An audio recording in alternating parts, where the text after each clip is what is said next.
If so many countries say they want to move away from the US dollar, why haven't they done it?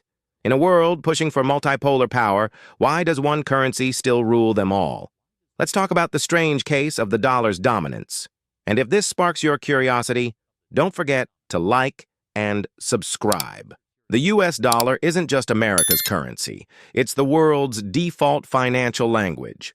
Roughly 60% of global foreign exchange reserves are held in dollars.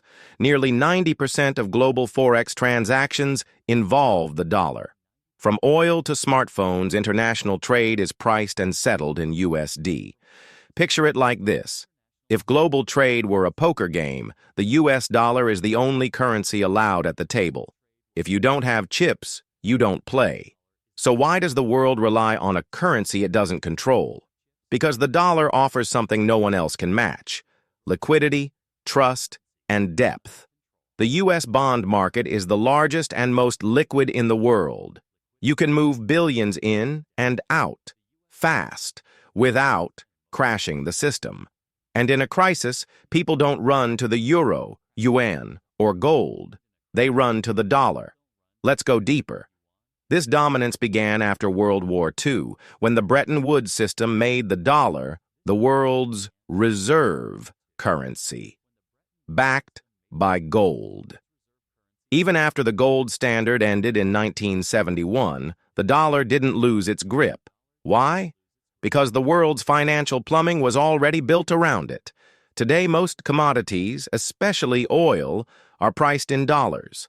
That means countries like India or Brazil need dollars, not just to trade with the US, but to buy energy from the Middle East. And that creates a global demand for dollars, even if countries complain about US policies or sanctions. Here's the kicker. Many central banks hold US Treasury bonds as reserves. They treat it like cash, but with interest. So the US gets to borrow cheaply, while others have to earn dollars to access global trade. Sounds unfair? Many think so. That's why there are rising efforts to de-dollarize. China has pushed for more yuan-based trade. Russia, after sanctions, started using rubles and gold. BRICS.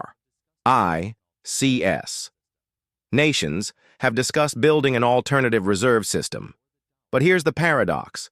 The harder they push, the more the dollar tightens its grip.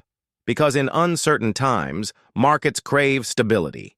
And for now, trust in the US economy still beats the alternatives. So, can the world live without the dollar? Technically, yes. But practically, not yet. To replace the dollar, a new system would need a stable and trustworthy government, a deep and liquid bond market, a currency that's freely convertible and globally accepted, legal protection that investors trust. And here's the irony. The dollar stays powerful not just because of the US, but because the rest of the world still plays by its rules. So while headlines scream about the end of dollar dominance, the real story is slower, quieter, and more complicated. If global trust in US institutions declines, or if a major rival builds an attractive alternative, things could shift. But until then, the world keeps circling around the greenback. Have you ever wondered why a crisis in America affects your savings, no matter where you live? Now you know, it's the dollar effect. Have you experienced this ripple firsthand? Drop a comment. And if this gave you a new lens on how money moves the world, give it a like and share it with a friend. Because in the end, the dollar isn't just a currency, it's the system itself. Sometimes the most powerful currency is the one no one can opt out of.